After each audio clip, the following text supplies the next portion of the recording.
इस पुराण श्रवण और कीर्तन करने वालों के चरण कमल की धूलि को मुनिगण तीर्थ ही समझते हैं।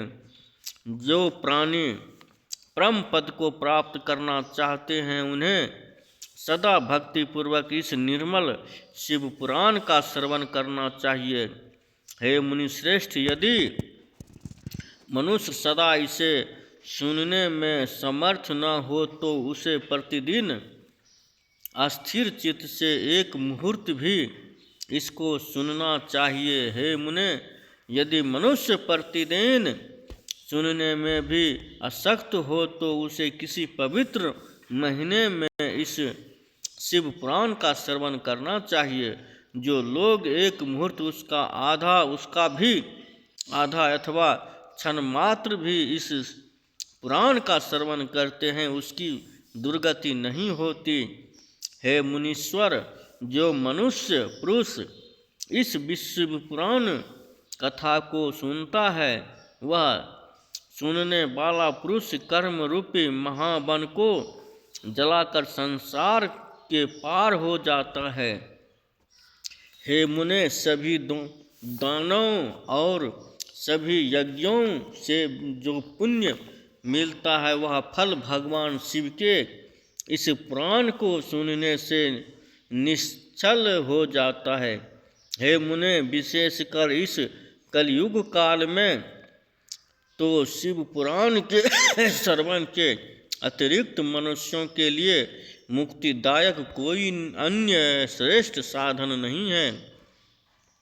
शिव पुराण का श्रवण और भगवान शंकर के नाम का संकीर्तन दोनों ही मनुष्यों को कल्प वृक्ष के समान सम्यक फल देने वाले हैं। इनमें संदेह नहीं है। कलयुग में धर्माचरण से शून्य चित्त वाले दुर्बुद्धि मनुष्यों के उद्धार के लिए भगवान शिव ने अमृत रस स्वरूप शिव पुराण की उद्भावना की है। अमृतपान करने से जो केवल अमृतपान करने वाला ही मनुष्य अजर अमर होता है, किंतु भगवान शिव का यह कथामृत संपूर्ण कुल को ही अजर अमर कर देता है। इस शिव पुराण को परम पवित्र कथा विशेष रूप से सदा ही सेवन करना चाहिए, करना ही चाहिए। इस शिव पुराण की कथा के श्रवण का क्या फल कहूँ। इसके श्रवण मात्र से भगवान सदाशिव उस प्राणी के हृदय में विराजमान हो जाते हैं।